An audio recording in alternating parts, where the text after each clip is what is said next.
Hello and welcome to Louise Singleton Creations. In today's video I'll be showing you my top 5 favourite ways to use silicone moulds for casting resin, Jesmonite or plaster of Paris in ways they were not intended for. If you've seen my other videos you'll know by now that my favourite thing to do is push the boundaries and explore alternatives. I think it's a valuable skill to nurture and today I would like to inspire you to do the same.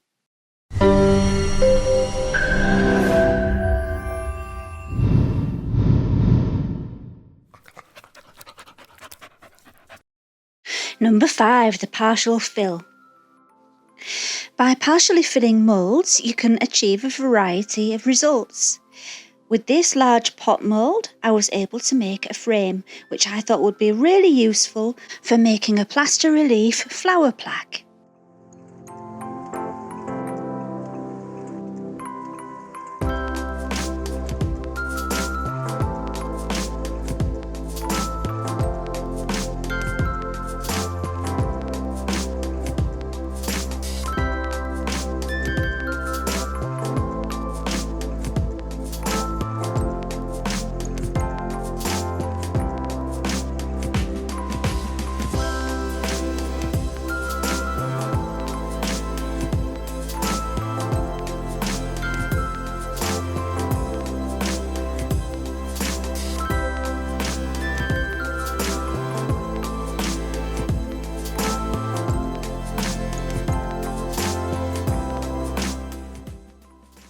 I would just like to take a moment to thank my wonderful patrons. Without you and your support over on Patreon, I wouldn't be able to buy a lot of the materials that I use in these videos. So your support helps me so much in many ways. So thank you.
Unfortunately, the clay which I used was a little bit old and dry, and because of that I couldn't push the frame in as far as I wanted to, and that is why, as you can see here, the blue Jesmonite did leak under the frame.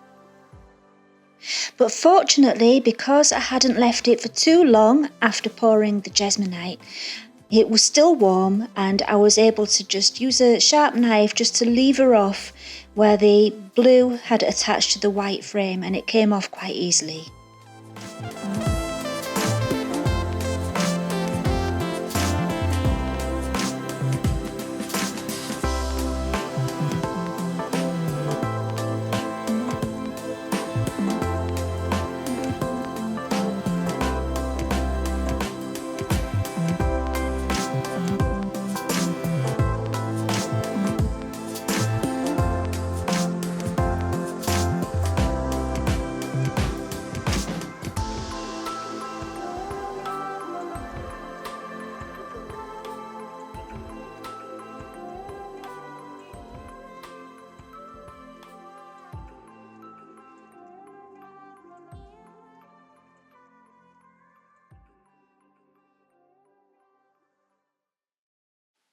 Number 4, the hollow pyramid.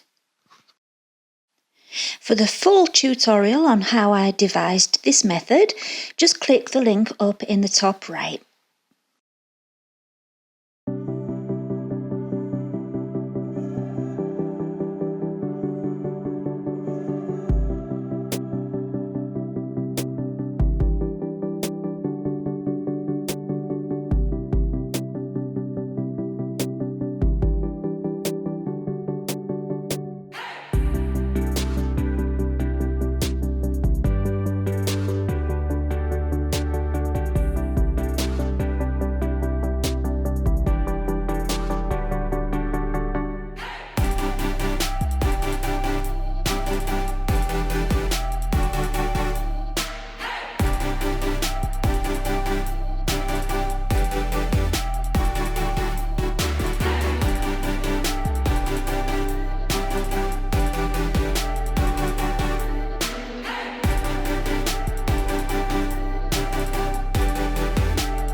Number 3, the partially filled pot mould.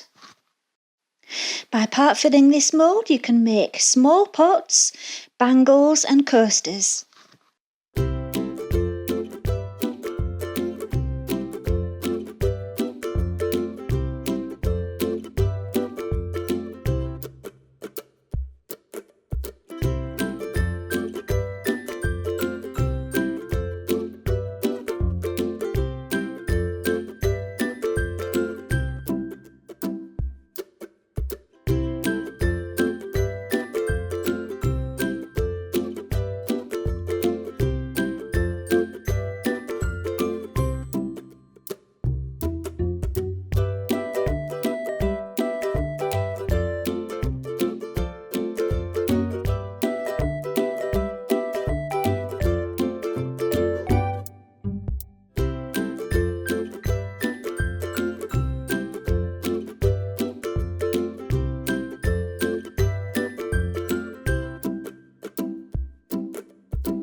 The beauty of this method is that you can vary the size of the pot which you're making just by adding more or less of the Jesmonite or plaster, whatever you're choosing to use.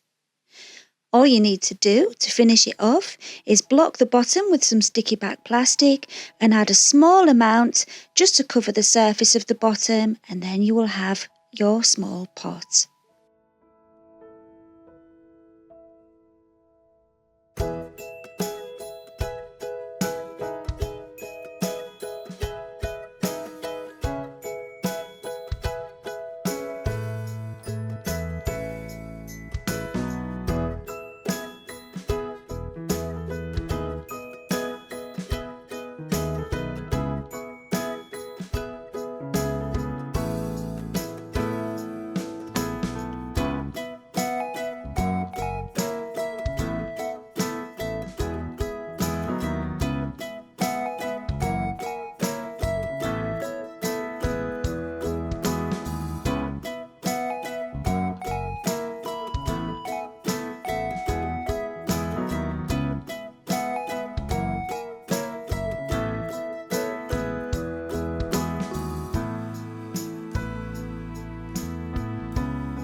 I wouldn't recommend those sticky pads for the wicks. Mine came off, as you can probably tell, but it was still okay, luckily.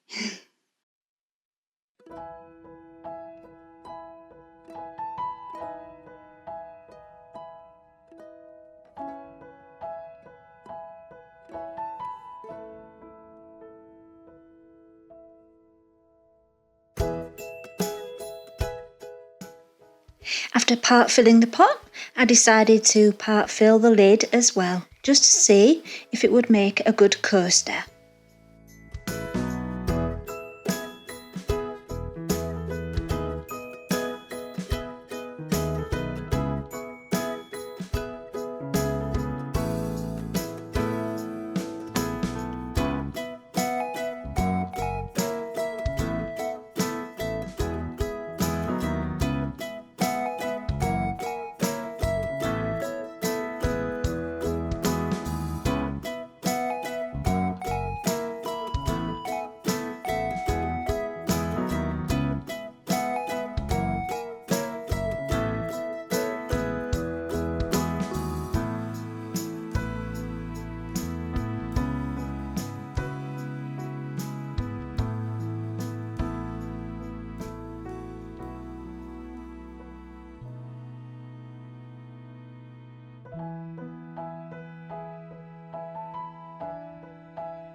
Using the same process and the same mould, I also made some resin bangles, and I love how they turned out. The only problem was they were a little bit big for me, but they would be good for someone with larger hands or wrists. Number 2, look closer. Sometimes the back of your mould will have a support system. That is just for making sure that the mould doesn't collapse under the weight of whatever you're pouring into it. But if you think outside the box, you can come up with a plan for how to utilise the shapes in the support system. This mould is designed for making a tray, but it's got some really interesting shapes on the back. I think the middle shapes look like they could be handles, but I decided to use those L shapes because I thought they might make good legs for a pot stand. I'm guessing that at this stage you might be itching to rush off and examine all your moulds to see what shapes you can find that you hadn't noticed before. I really hope that happens and that I managed to make you look at your moulds differently. But don't rush off just yet because my favourite is yet to come.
Number 1, back to the back.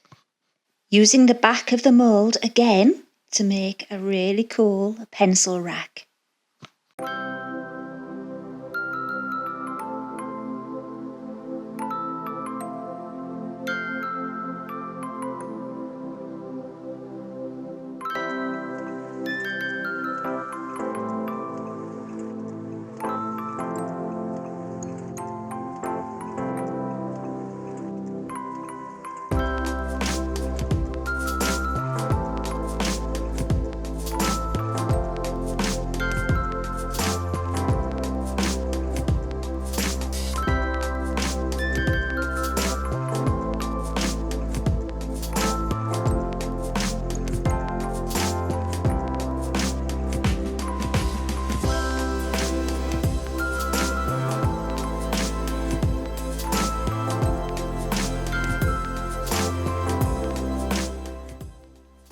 When your resin is fresh from the mould, it will still be bendy and you will be able to cut it.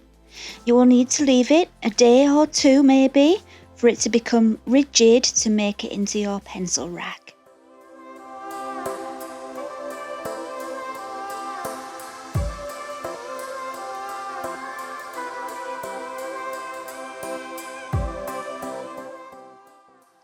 To connect the top and the bottom, I made an inner section from acrylic sheet, which was a 2mm acrylic sheet, and I connected the pieces together with UV resin.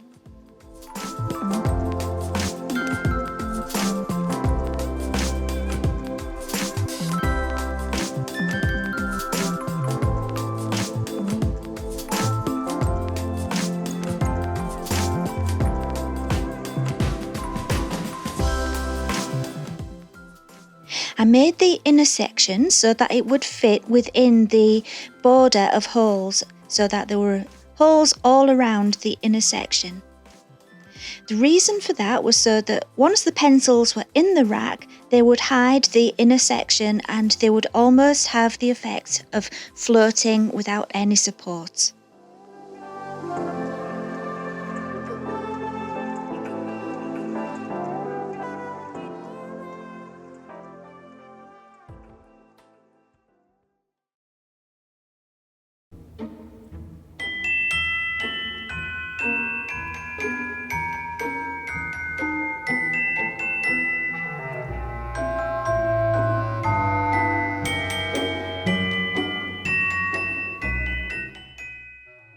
So we've reached the end. What do you think? Are you inspired to look at your moulds differently and see what you can make? I hope so. I find it really, really interesting to try to think outside the box and see where your imagination can take you. All the moulds will be listed in my Amazon storefronts if they're available in your country. And if you do happen to click on one of my links and purchase the item, that really does help me, as I am a Amazon affiliate and I do earn a small commission, but it's no extra cost to you. It's just a way of helping me with the channel to help me keep going with these ideas. If you haven't already liked and subscribed, I would love it if you could do so. That would be really helpful to me. And I will see you again very soon. Thank you for watching. Bye for now.